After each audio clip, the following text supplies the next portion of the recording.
So this is the third technology that I found when looking through things. So it's called PhET Interactive Simulations. It's based out of the University of Colorado in Boulder.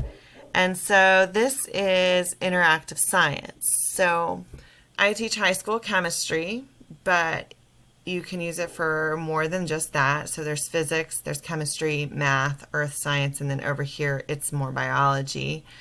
Um, so there's language translations, so that would help in providing resources and providing equity for all students to have those learning opportunities. So that would be ISD 2.2b. We're advocating for that equitable access. So if they don't have very strong English skills, we have this translation, which is awesome.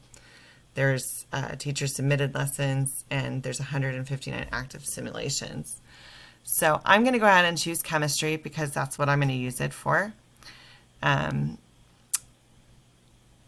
so I already have this checked, so I have it narrowed down to the 29 results that my students would be more interested in.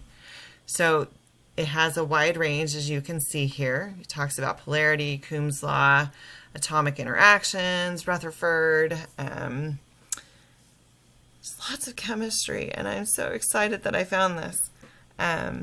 So the one that I am really kind of interested in, there's a couple.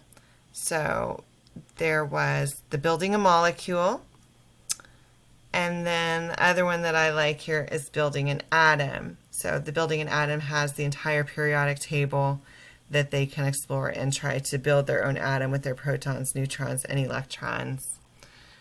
For molecules, it's a little different. They get to build their molecules and fill in the holes.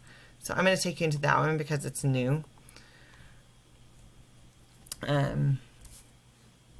You just hit play and it will load the simulation. And I didn't even have to create an account or anything. It's just letting me do this on my own. So I'm going to choose single. We're going to start simple, and then the students can always move their level up as they get better at it. So the molecules it wants me to build are here. And so it wants me to build a water molecule. And so it provides me with those. So I do that.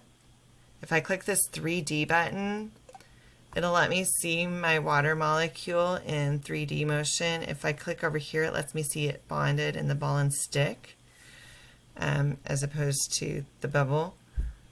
And you can pause it if you want to see a particular view. And you can just drag it around. And then you close out when you're done.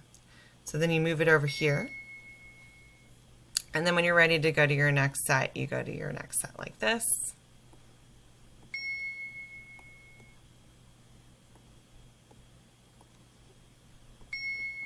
And then we go to our next one, which was a nitrogen and carbon dioxide, which is 1 carbon and 2 oxygens.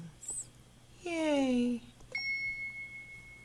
And so it says I completed this one, so then you go to your next one. So it gives me a new list. So I think it's going to be a really great thing for them, especially when they're starting to try and learn like their names and how molecules work and go together.